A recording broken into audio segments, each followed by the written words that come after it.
Ngunit isang cursory na pagbabasa lang doon sa aming mga posts o sa social media platform namin, o kahit panoorin nila yung mga Facebook Live na ginawa namin tungkol dito, we had been fair. In fact, pinuri pa namin si Senadora Risa dahil tama yung kanyang pagpuntirya doon sa mga sinabi nung alias Rene sa kanyang video.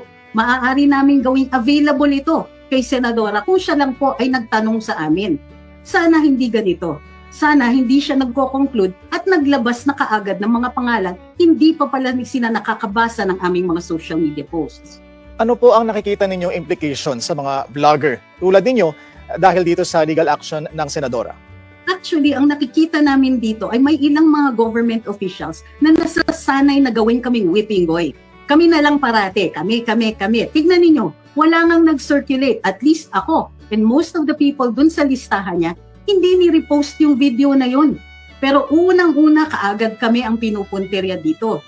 Tandaan po natin, may karapatan pa naman magsalita, magpahayag.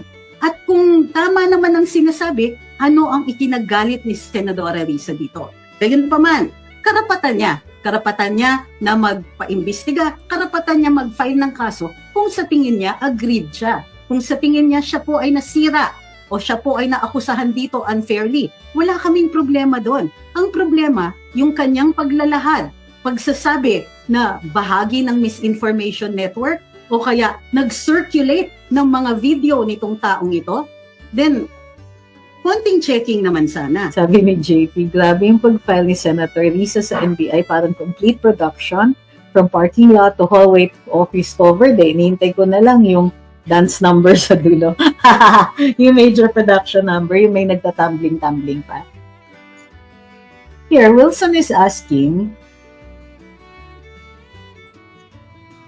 how should the Judicial and Bar Council weigh the balance between legal competence and moral integrity when evaluating candidates for ombudsman, especially in a political climate where independence from influence is both vital and difficult to prove? I think you answered your own question. Andiyan na yan eh. You know, how should they weigh the balance between legal competence and moral integrity? You don't have to balance both. You need both eh. You need the person to be legally competent. Merong may probity, independence. Uy, thank you very much. Alam niyo yan, jurist, ideally a jurist or a litigator of note with a long-standing practice. So, yung mga ganyan, you can establish the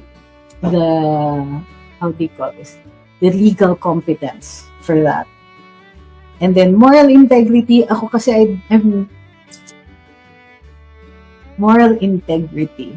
Medyo that one you have to interview. Kailangan may character assessment pa yan.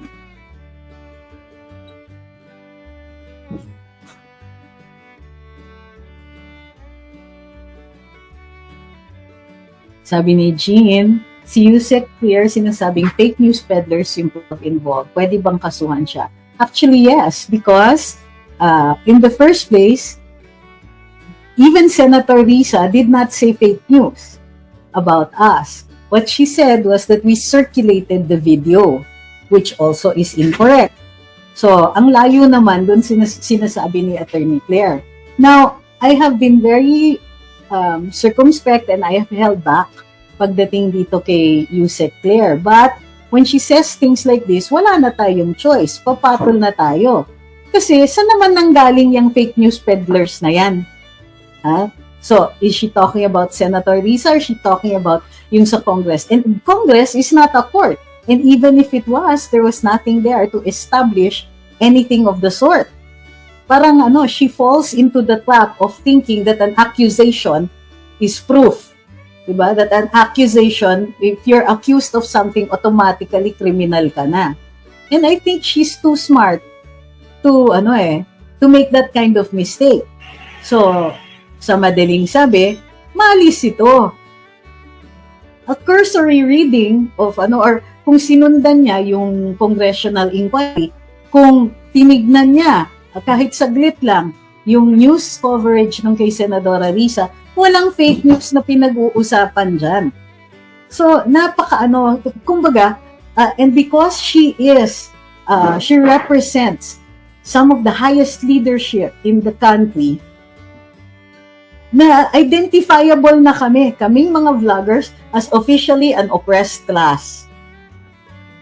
Tingnan nyo, just because vloggers kami, automatic, misinformation network. Ano bang klaseng reasoning yung mga ganyan?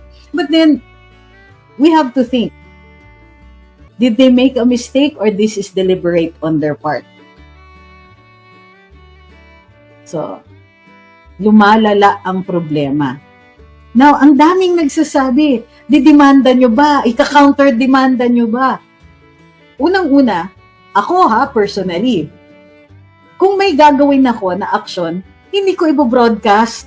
So kahit tanungin nyo ako ng tanungin, gagawin nyo ba yan? Pwede bang kasuhan yan? Bakit ko sasagutin? It would be against my own interest to discuss that.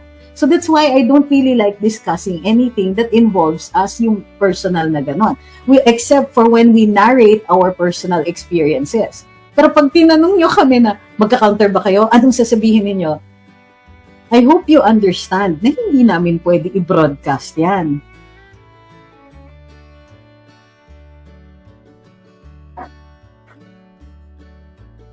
Sabi ni Ian, pwede po bang i-bypass ni BBM ang mga na-nominate ng JBC for ombudsman?